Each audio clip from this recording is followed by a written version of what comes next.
power is over. But that does not mean for one instant of a second that the fun is over. Without a doubt, you are here because the power is out. So stick around, because it's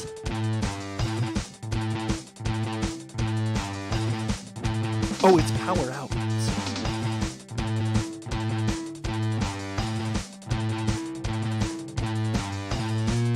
Yeah, it's Power Out.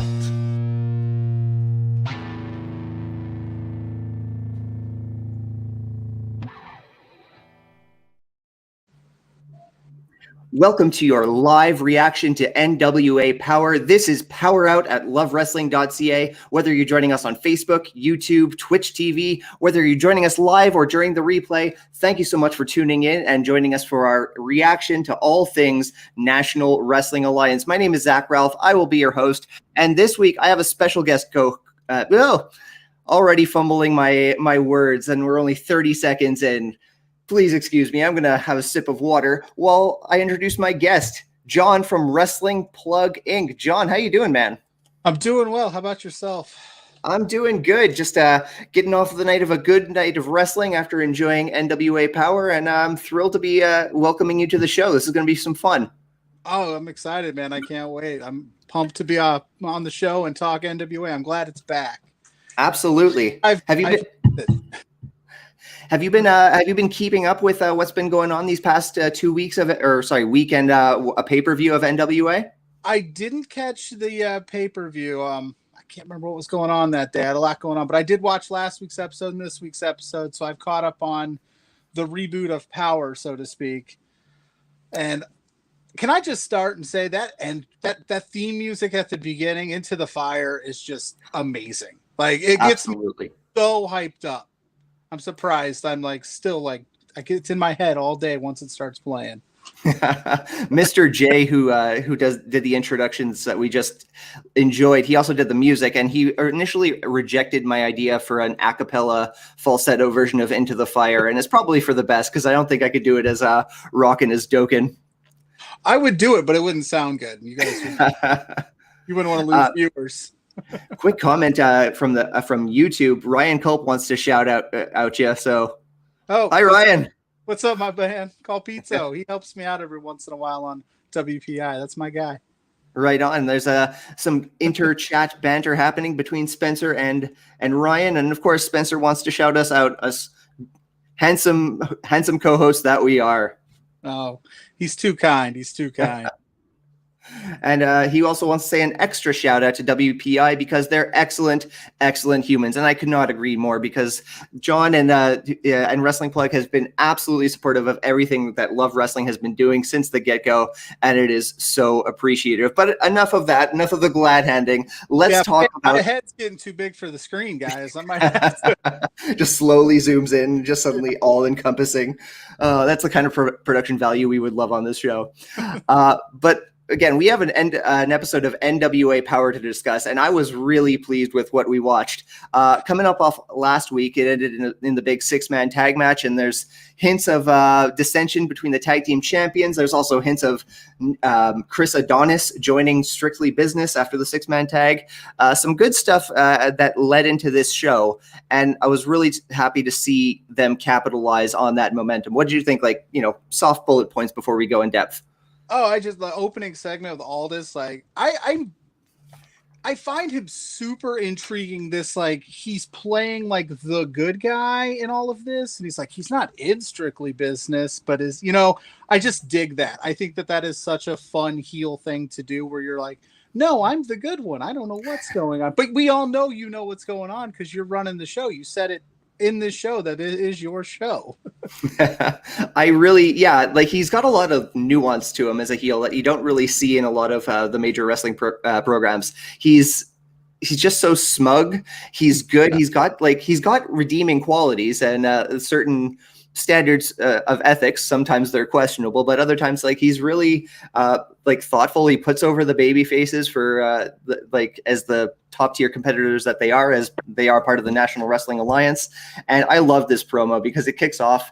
He's vulnerable. He's like trying to like find the strength to bring this confession out that he's been suffering from an ailment that he's been struggling with for years, that he always wins, and he just keeps winning despite his best efforts. Real Charlie Sheen energy going on in this promo that I particularly appreciated. You want to like him. It's just this, but you know he's gonna end up stabbing you in the back. Absolutely. And like, of course, Trevor Murdoch comes out. He comes out to confront. I feel like I'm going to be confusing Chris Adonis and Nick Aldis all night just because their names sound almost so similar. Their surnames anyway. Anyway, Murdoch comes out to confront Nick Aldis, but also talk to the camera to call out Chris Adonis.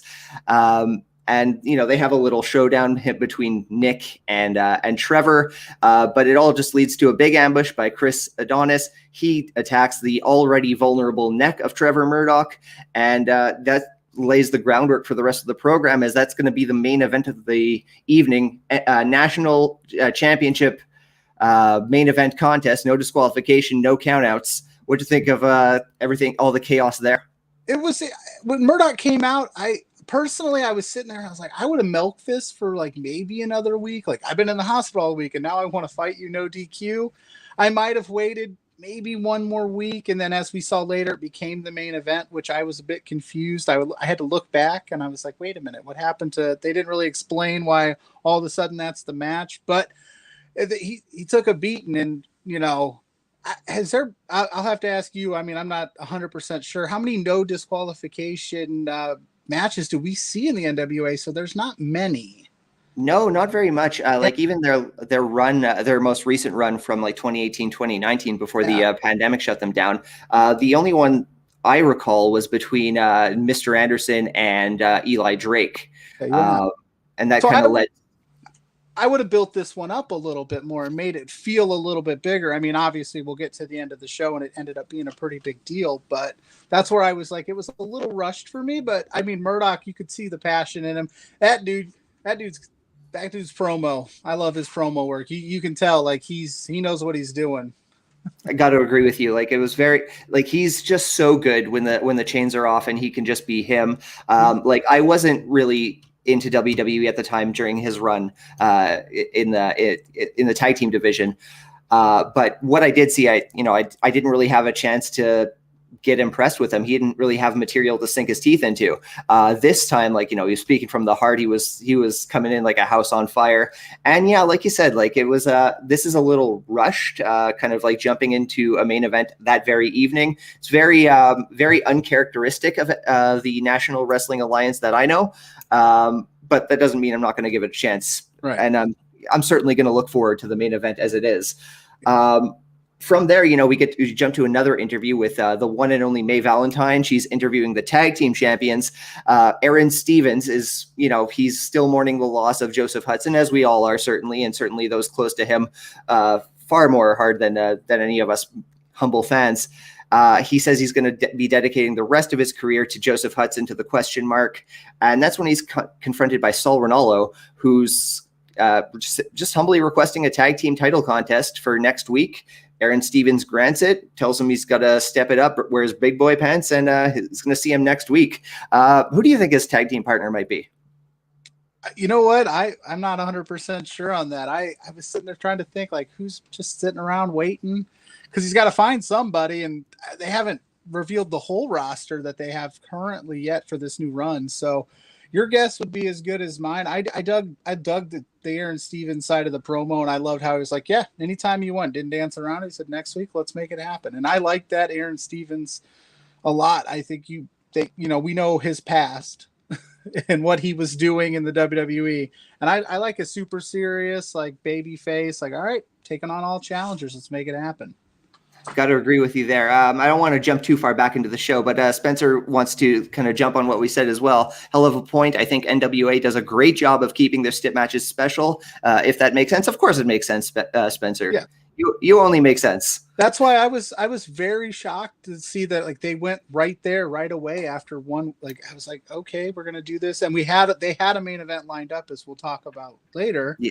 Mm-hmm. with Hope and Rosser, and then they just were like, we're gonna do this, and I thought they could really build that up to something special, but that's just me.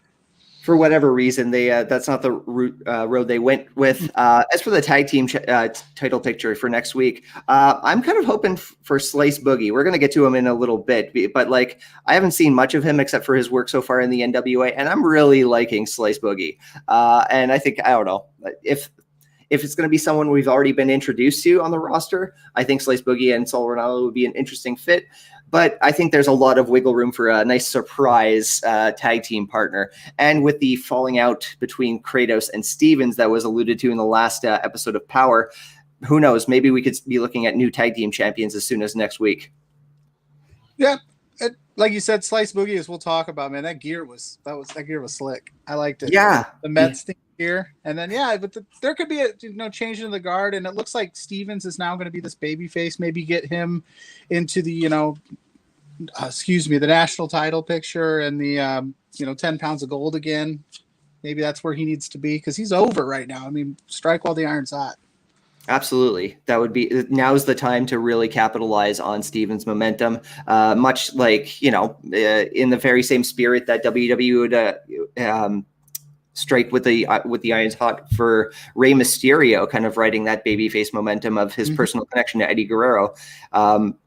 There is that questionable feel, like, is that the tasteful thing to do? But I don't speak for Joseph Hudson, and I don't speak for those who knew him closely. I have to imagine that the people who are working these angles and working with someone who actually passed away know the person better than I do. And whatever, like, my opinion is probably not worth as much as those who are booking the show who knew Joseph Hudson ? And yeah, that's a little tangent before, this kind of spirals into endorsing using the passing in an angle. But that's just my 2 cents on the matter. Yeah, but they could portray it without, hitting you over the head with it. I think there's a way to do it. We all know he's made mention of it. I think you can get away with, like you said, just don't beat us over the head with it and make it the main reason that you're doing that. And I think you can make it work. Absolutely. Funny enough, in this next contest, there's a very subtle tribute to the question mark. If you look at around the NWA studio, you see flags hung up all over real national flags, but they've added the Mongrovian question mark flag up in this. Yeah, with the same reverence as all the national flags. And I thought that was a very nice tribute. But the match is, sorry, go ahead. No, I missed that one. I always get caught watching. When I watch NWA, I always get caught watching all the studio work and all the people working while the match is going on, and I dig that vibe. But I missed the flag. I'll have to go back and check it out. Yeah, it's really nice that this show has like a very unique studio atmosphere. Like, it stands alone. Like, it doesn't look like any other wrestling promotion. And what it does look like is quality. It looks great. It's a very aesthetically pleasing show to look at. But the match itself, it's between Jeremiah Plunkett and Slice Boogie. As you mentioned, fire gear. Slice is looking great. Nice to see Boogie in like a 1-versus-1 setting. I know you missed the pay-per-view, but he was involved in a fatal 4-way contest, which is always a bit more of a car crash than it is like a showcase of any one given talent. After getting a taste of Slice Boogie at the pay-per-view, I was really excited to see him 1v1, and he shines, man. Like, he had a hell of a drop kick. The dead ass driver is still like a thing of beauty. There was a great spine. Like, this was most the story was Slice Boogie really dominating the match, but Plunkett had some degree of offense, and he has a beautiful spine buster that I would love to see again. But ultimately, like I said, dead ass driver, 1, 2, 3, Slice Boogie gets the win. What'd you think of this one? To piggyback off your point about the pay-per-view, I had watched the first episode of PowerrrOut, and I listened to you guys talk about him, so I was really excited to catch some Slice Boogie action myself to kind of catch up to what you guys were talking about. And last week he cut a really, really fun promo, I thought, and he can talk, so you've got that going for him. He kind of gave me I don't want to compare him apples to apples, but I kind of got he could become an Eddie Kingston on the mic. He's got that it just, he's got that cadence to his promos. And then I saw him in the ring, and like you said, that dead ass driver was sick. That was my notes, was like that dead ass driver. I want to see that all the time, and I want to see what he can layer onto it and how he can do it in different scenarios. And the boots on, what was his name? Jeremiah Plunkett. Jeremiah Plunkett. I was thinking, like, are those real cowboy boots? We got cowboy boots. We got Nikes in the ring. I was like, man, my ankles are hurting. But no, it was a great match, and I can't wait to see more. Like you said, he would be a great addition to the tag team title match next week. I would like to see it, certainly. Plunkett's oh, sorry, I have lost my train of thought there. Oh yeah, the dead ass driver. Maybe I'm misremembering it, and like I know you hadn't seen him execute the move previously, no. But the dead ass driver that I remembered from the pay-per-view was like, it was the same setup, cradle pile driver, but it kind of ended in like a sit out power bomb position. But that's just what I remember. But I am thrilled to see a cradle pile driver, because like Jerry Lynn, that was my jam back in ECW, like revisiting the tapes, like after the initial events broadcasted. Sorry, a comment in the comments has thrown me off. WPI, take off your shirt. I probably should have warned you in the pre-show. So that's my lovely wife. Hi, honey. It's become a wrestling plugging tradition that anytime I am on a podcast, she comments, and she went for it this time. Even yeah, apparently she's even causing trouble in the Facebook group, because Love Wrestling, our official account on Twitch, has acknowledged such comment. And one more person joining us in the comment section, Mr. J. Thank you once again for joining us on PowerrrOut. If you missed the intro, I thank you profusely for your kind words and your stellar musical skills. Thank you, sir. We are indebted to you. So to keep the viewership up, because you guys are killing it as a wrestling company, I will keep my shirt on, especially considering I'm rocking the flare tonight for very nice, very in spirit of NWA. The NWA show. So, honey, I'll see you after the show. I'll make all of your dreams come true. Anyway, back to what we were talking about. Yes. Maybe I didn't see the dead ass driver executed like you were talking. I'm sorry. Ooh. Sorry, I'm going to refrain from popping those comments back into the field before we both get thrown off. Oh yes, but we're not going to do that. I'll do that later, honey. Like I said. Anyway, the dead ass driver. Maybe with Plunkett, he couldn't quite get to the sit down power because he was a bigger guy. I don't know. Did he execute it on somebody a little smaller at the pay-per-view? I forget who took the loss in that one. The smallest person I think in that match was Jordan Clearwater, who's no small guy himself. But it wasn't Crimson. It wasn't his former tag team partner, whose name eludes me at this very moment.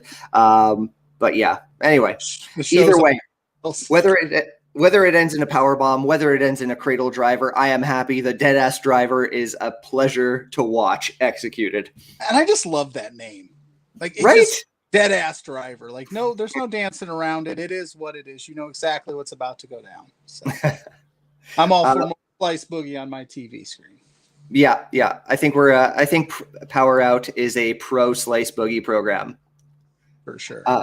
Next match. You know the protocol about this particular individual. This match features persona non grata for PowerrrOut. We're of course referring to Austin Idol's client. Man, I don't want to like beat the dead horse over how we're not talking about this person on the show over and over again, week to week. But I'm just surprised that I'm in the same position for the third episode of PowerrrOut in a row. I am surprised that NWA, with their finite amount of time week to week, only an hour is all they have. And they have already put so much of this wrestler on my screen.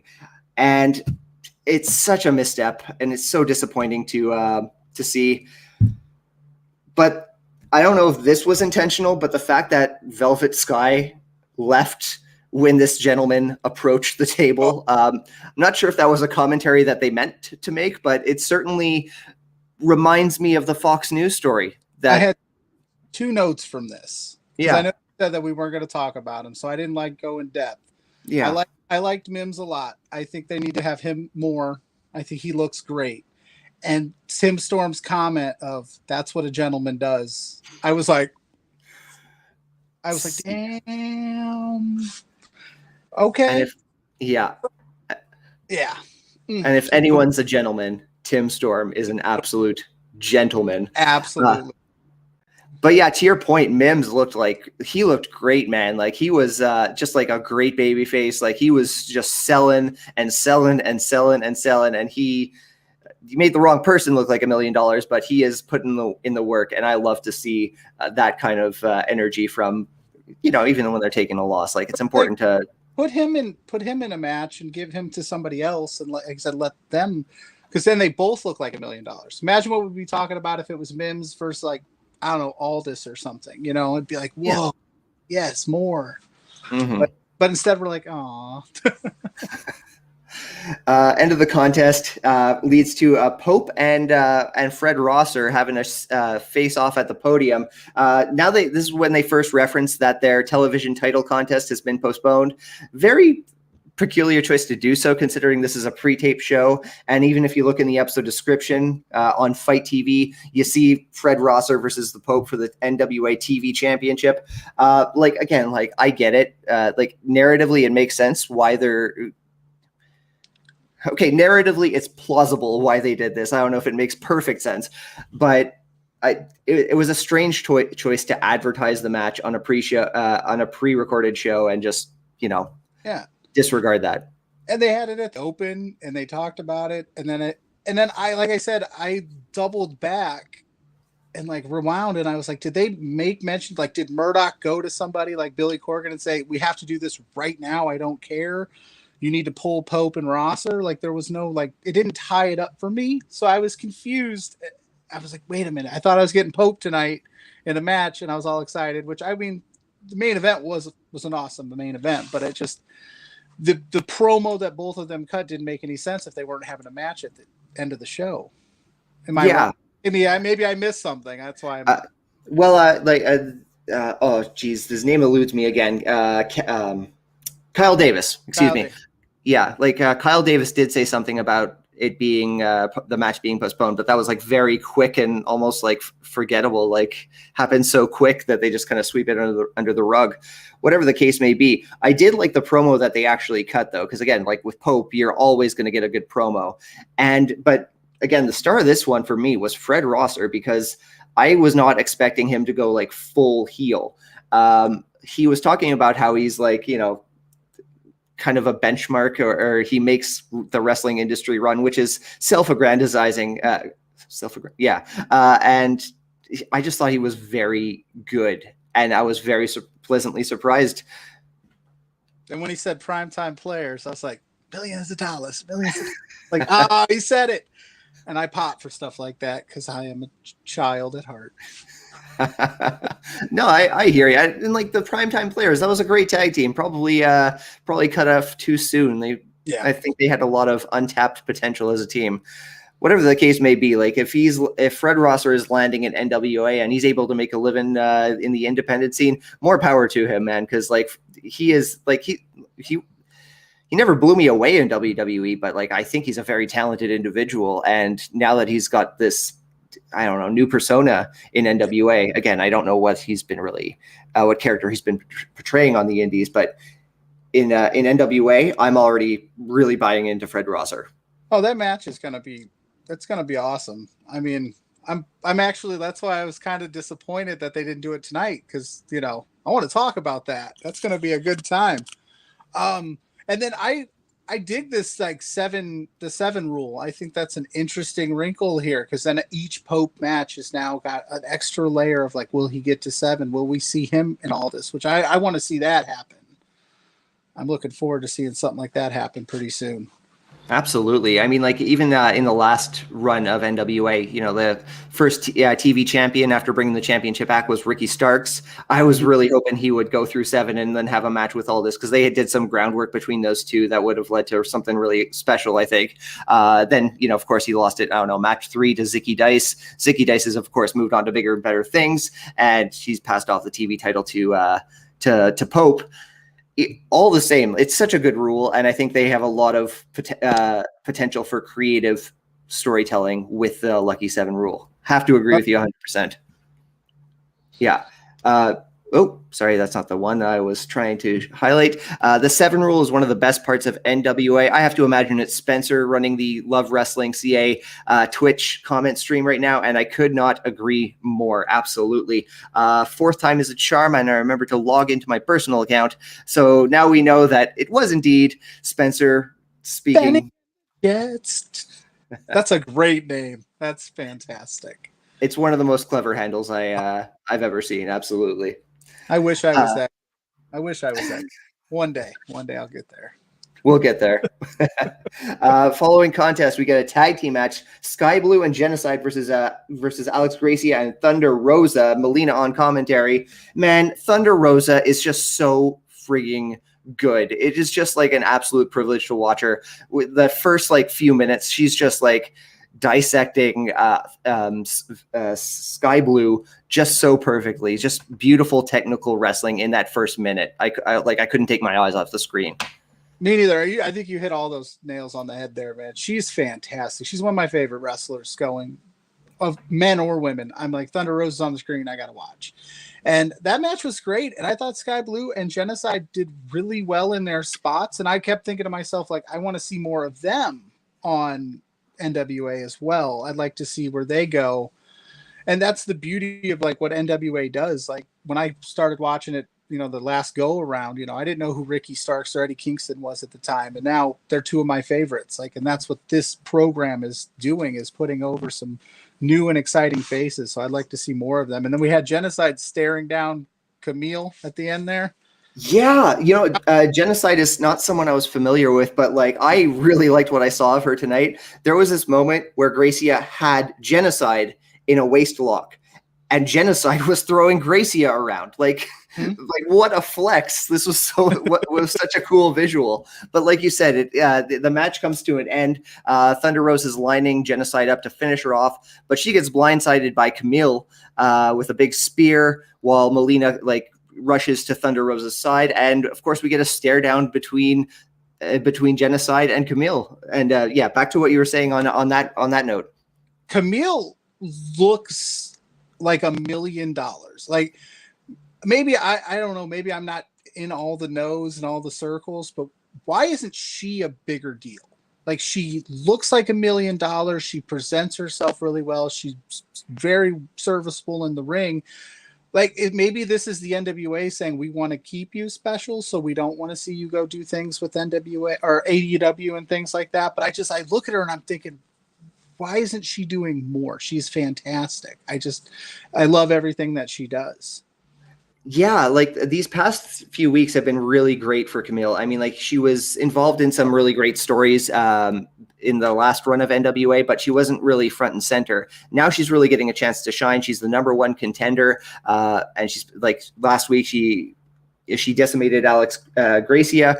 Mm-hmm. I'll admit I wasn't crazy about the finish of this match. Like Camille beat Thunder Rosa at the pay-per-view. Camille's the #1 contender now. I don't really understand what business she has blindsiding Thunder Rosa as she did. Hopefully something logical is revealed.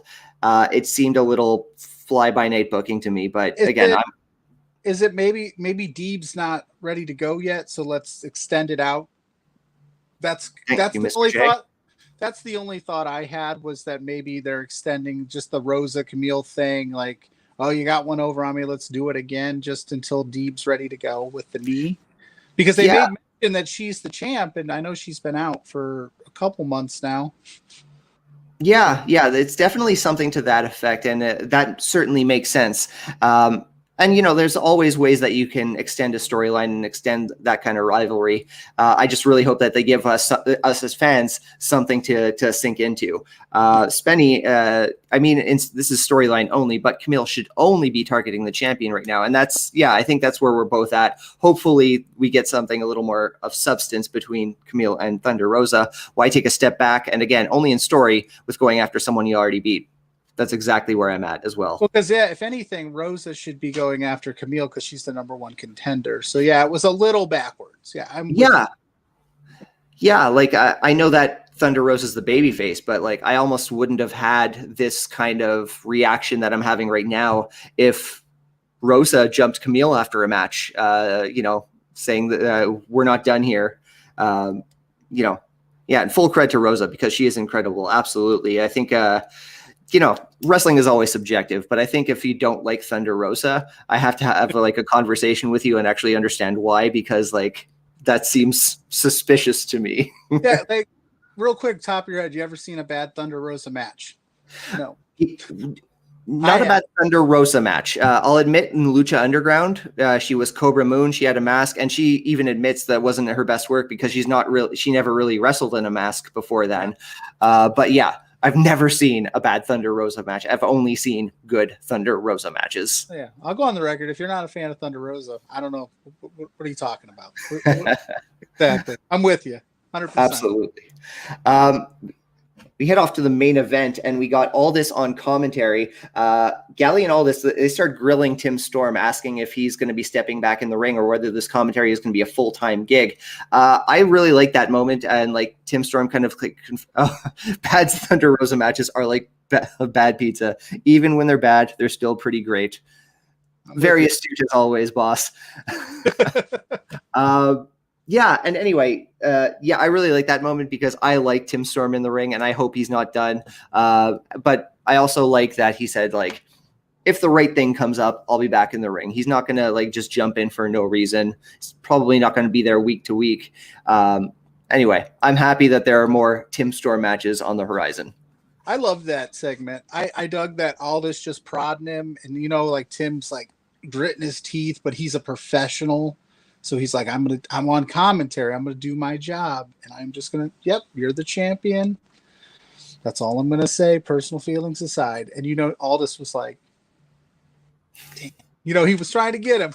I like Tim Storm. I do want to see more Tim Storm matches. I think, like you said, he's not going to be in there week to week at his age. And honestly, it doesn't really make sense storyline wise to have him in there week to week because it's got to be big. It's got to be something special to get Storm back out there. Absolutely. This all transitions to the main event of the evening. No disqualifications, no count out. National championship between Chris Adonis and Trevor Murdoch. I mean, right away, Trevor Murdoch's coming out with a neck brace. He's going to be targeted, and that's exactly what Adonis does for the whole contest. That's what I like. This is what I like from NWA. Logical. Like, everything just made sense. Like, Chris Adonis did what Chris Adonis would do if Trevor Murdoch walked in with a big neck brace, a big target on his neck. Yes. Like he just like wails on the neck from the get-go. They brawl to the outside, body slam on the outside, gets him a 2 count, back in master lock into a full Nelson slam, second master lock, and the ref has to call it after dropping the hand 3 times. Absolutely decimated. New national champion. Damn. What'd you think of the final segment of the show?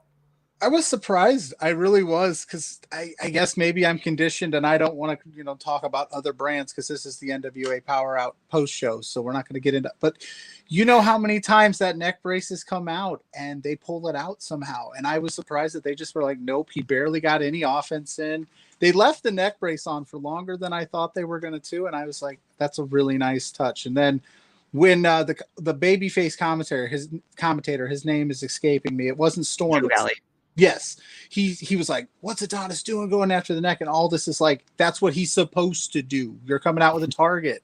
He's a heel. That's his job. And I thought that was a masterful touch to really drive the point home. Like, it's a no DQ. Guy came out in a neck brace and he just put in that work. And like I said, back to my previous point about I would have stretched this out just a little bit longer and kind of made it a bigger deal because it did feel a little rushed through. But I mean, overall, it was a great match. And for what it was storyline wise, Adonis is your new champion and he put in the work. And Murdoch, I wonder where he's going to go from here.